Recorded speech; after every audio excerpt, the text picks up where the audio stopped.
What was your project? What was your mission? My project was to interview Koreans who live and work in Pittsburgh, what have led them to come here and stay in Pittsburgh. I visited 3 places in total. I went to Seoul Mart, the Green Pepper, and I went to Sumi's Cakery. All 3 of them were really passionate to share their stories about being a Korean, being a foreigner living in Pittsburgh. Wanting to kind of share the experience to a lot of people here, what Korean food tastes like, what it's like to be a Korean, and what it's like to live in Korea, what the culture is like overall in Korea. And overall, I think they all wanted to share like the commonalities of conveying the message and delivering the message that Korea is different from what it was like beforehand. Having lived outside of Korea, they experienced a lot and they gained a lot of insight on how others view of Korea. For instance, people heard a lot about how Korea is different from what it's like today, and they wanted to change that perspective by giving an insight to food.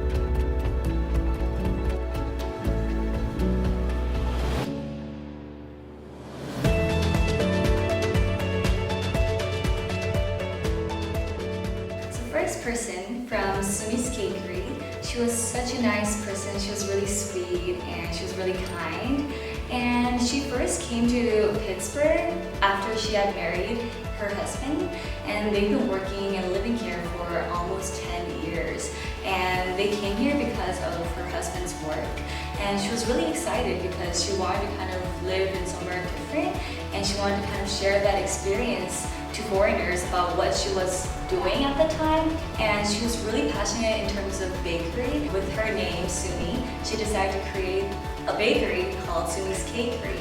And I think it was really interesting for her because it grew out of her passion of baking, and she decided to create a Korean bakery because she wanted to give insight to people about how different it is from American bakery and Korean bakery. It's like same bread, but also it's kind of different.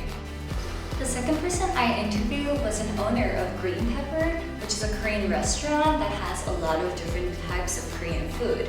He's similar to the first person I interviewed, Sumi, and he graduated from Korea, met his current wife, and he wanted to continue his different career in Pittsburgh.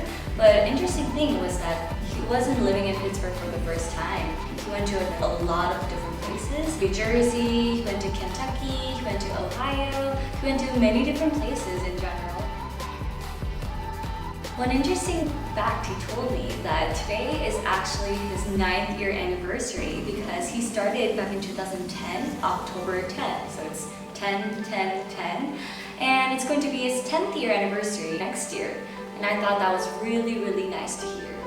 And the third person that I interviewed was a man from Seoul Mart, which is right across Rezong 5th. It's like a grocery store with a lot of different Korean types of food, frozen food, they have ramen, they have every food that is very, very relatable to Korean food. Korea has very well-shaped and well-generated grocery stores. They have like everything from like pens to drinks and a lot of different types of snacks and crackers and stuff like that. And I thought it was really interesting that they had all of this in one mart.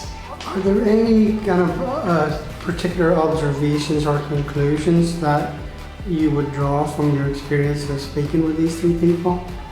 That I was afraid that they won't be able to reach out to me. I thought they wouldn't be able to tell me all of their inner sights, all of their experiences, what they have dealt with or what they have felt.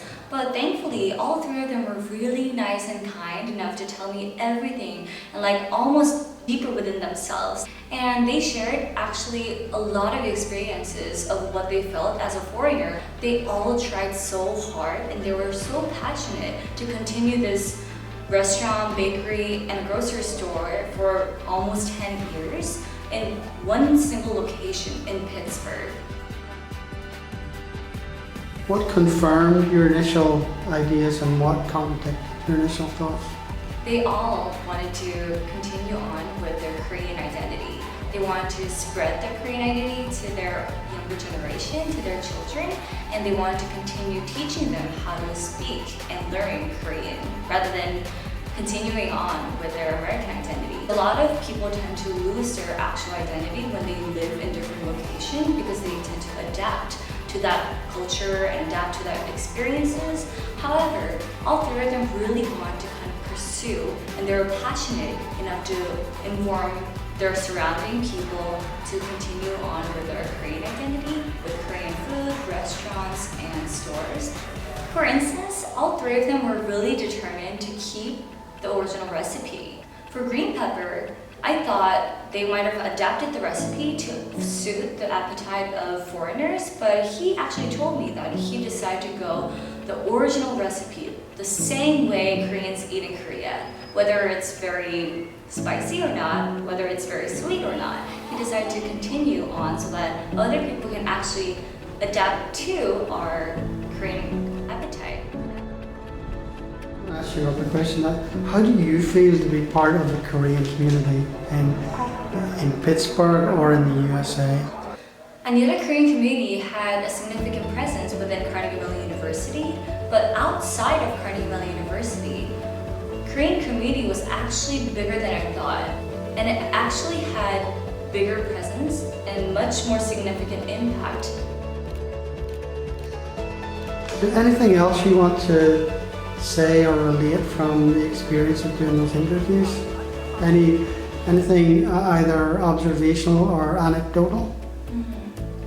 So the owner of the Green Pepper told me about how he changed a lot of TV screens because after getting feedbacks from customers, he used to put like a lot of K-pop songs with like music videos. Yeah. But like a lot of foreigners, like Americans, like they were like kind of criticizing him for like why is there a K-pop song?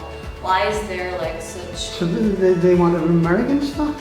No, they were like a lot of people were like kind of moving back and forth with like, oh, turn that off because it's really annoying. And some people were like, hey, like, wow, why are the girls like dressed like that and why are they dancing like that? But it was because like in general, back in the 1960s, who dressed in hanboks and like who dressed in like actual traditional clothes, and they thought of that image. They were like that images who were stuck within their heads, within that mindset, and that's why they were kind of like criticizing. Oh wait, that's not Korea. Like they're kind of like judging on their own, like when they don't really actually know the reality. So like I think Green Pepper owner kind of wanted to kind of change that mindset.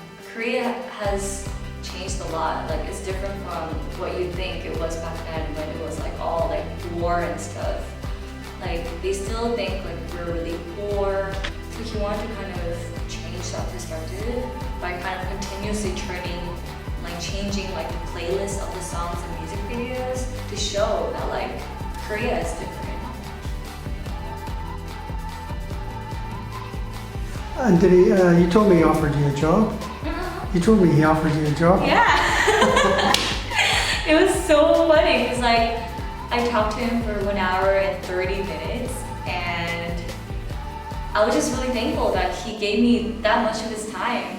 And I was like saying thankful. I was like just expressing gratitude. I was like, thank you so much for your time. Like, and he was like, can you do one more favor for me? I'm like, sure. What is it? And I just want you to work here. And I was like.